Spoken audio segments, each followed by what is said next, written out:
Assalamualaikum warahmatullahi wabarakatuh.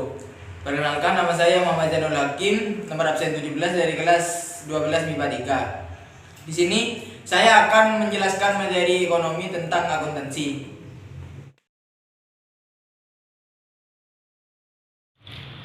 Yang pertama yaitu tentang sejarah akuntansi. Sejarah akuntansi telah dimulai sejak manusia mengenal hitungan uang dan menggunakan catatan. Sehingga akuntansi disebut juga sebagai seni pencatatan. Lalu bagaimana sejarah ilmu akuntansi tersebut berkembang hingga sekarang, di mana menjadi bagian yang penting bagi pelaku usaha pemerintah atau pihak swasta sebagai bentuk pertanggungjawaban keuangan, sehingga dapat diambil keputusan-keputusan penting yang tepat untuk kemajuan suatu usaha atau lembaga. Sejarah perkembangan pemikiran akuntansi dibagi menjadi 3 periode, yaitu tahun 4000 sebelum Masehi sampai 1300 Masehi, tahun 1300 Masehi sampai 1850 Masehi, dan tahun 1850 Masehi sampai sekarang. Yang kedua yaitu akuntansi. Akuntansi adalah seni untuk mencatat, meringkas, menganalisis, dan melaporkan data yang berkaitan dengan transaksi keuangan dalam bisnis atau perusahaan. Untuk praktisi dalam bidang ini disebut dengan akuntan. Akuntansi sendiri juga telah disebut bahasa bisnis untuk mengukur hasil kegiatan ekonomi dalam organisasi dan menyampaikan informasi ini kepada berbagai pihak, termasuk investor, kreditor, manajemen, dan regulator. Nomor 3 dan 4 yaitu pemakai informasi akuntansi dan kegunaannya.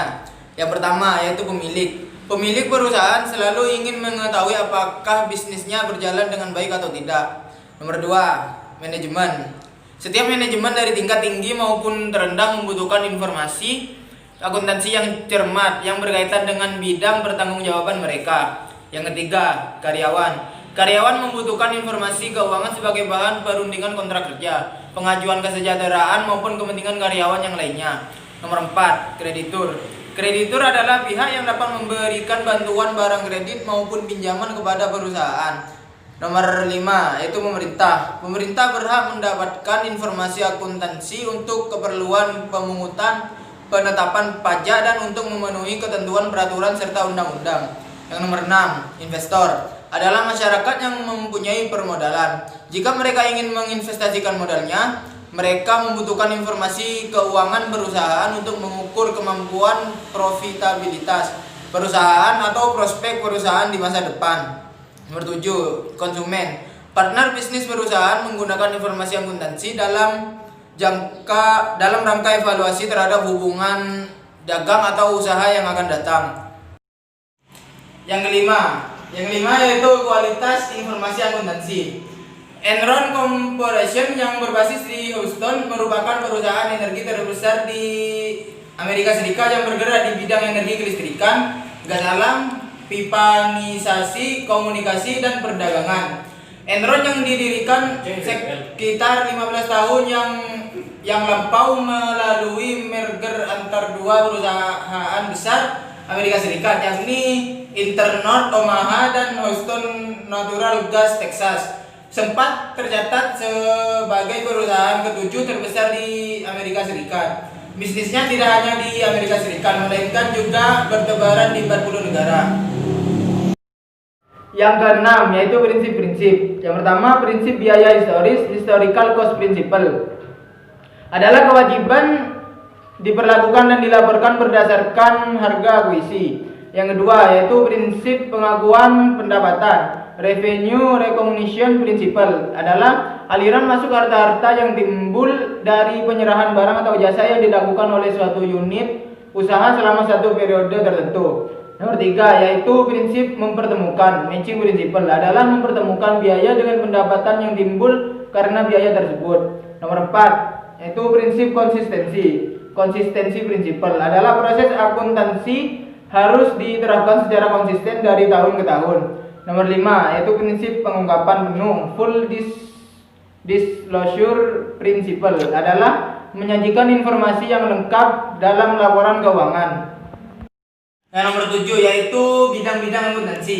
Yang pertama, akuntansi keuangan, yakni bidang akuntansi yang berhubungan dengan pencatatan serta pengklasifikasian transaksi bisnis yang bisa dipergunakan pengguna baik secara internal maupun eksternal. Yang kedua, akuntansi manajemen, yakni bidang akuntansi yang fokus pada tersedianya informasi yang dipergunakan secara internal. Nomor 3, akuntansi biaya, yakni bidang akuntansi yang fokus pada rekaman, presentasi, serta analisa dari biaya akuntansi. Yang nomor 4 yaitu akuntansi pemeriksaan, yakni bidang akuntansi yang fokus pada pelaporan keuangan yang dilakukan oleh pihak-pihak independen. Yang kelima, akuntansi pajak, yakni bidang akuntansi yang fokus pada perhitungan pajak serta persiapan pengembalian pajak. Yang keenam yaitu akuntansi pemerintahan, yakni bidang akuntansi yang berhubungan dengan laporan keuangan sesuai dengan standar dan ketentuan pemerintahan. Yang nomor 7 yaitu akuntansi sistem informasi, yakni bidang akuntansi yang berhubungan dengan pengembangan, instalasi, juga implementasi serta pemantauan dalam pengumpulan data serta pelaporan keuangan. Yang nomor 8 yaitu akuntansi syariah, yakni bidang akuntansi yang didasarkan kepada prinsip agama atau syariat. Yang nomor 8 yaitu profesi akuntansi. Yang pertama, akuntan publik, yang biasa dikenal dengan akuntan eksternal. Ini merupakan akuntan independen yang memberikan jasa-jasanya dengan pembayaran tertentu. Yang nomor 2 yaitu akuntan intern, adalah akuntan yang bekerja dalam satu perusahaan atau organisasi dan biasa disebut akuntan manajemen. Yang nomor 3 yaitu akuntan pemerintahan. Akuntan ini yang bekerja di lembaga-lembaga kepemerintahan.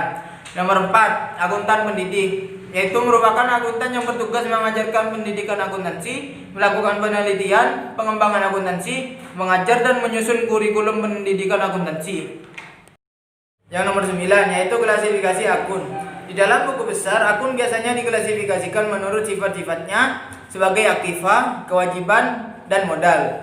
Pengklasifikasian akun dilakukan sesuai dengan ketentuan bahwa transaksi-transaksi akuntansi di samping dicatat juga harus digolong-golongkan. Penggolongan transaksi berarti transaksi-transaksi yang mempunyai sifat sama harus dilaporkan sebagai satu kesatuan. Yang nomor 10 yaitu etika profesi akuntansi. Etika profesi akuntansi yaitu suatu ilmu yang membahas perilaku atau perbuatan baik dan buruk manusia sejauh yang dapat dipahami oleh pikiran manusia terhadap pekerjaan yang membutuhkan pelatihan dan penguasaan terhadap suatu pengetahuan khusus sebagai akuntan. Terakhir yaitu membuat kode. Yang pertama, kode akun dibuat secara sederhana dan mudah untuk diingat. Yang kedua, kode akun dalam penggunaannya harus konsisten. Yang ketiga, jika ada penambahan akun baru, usahakanlah jangan sampai mengubah kode yang sudah ada. Pembuatan kode akun atau perkiraan dapat diklasifikasikan menjadi kode perkiraan dengan sistem numeral. Kode perkiraan dengan sistem numeral ini merupakan cara untuk mencetakkan kode pada perkiraan dengan menggunakan nomor angka. Penulisan nomor pada tiap-tiap perkiraan dapat dilakukan dengan bebas dan ditulis urut sehingga mudah dimengerti dan dibedakan antara perkiraan satu dengan yang lain. Sekian video penjelasan dari saya, kurang lebihnya mohon maaf. Wassalamualaikum warahmatullahi wabarakatuh.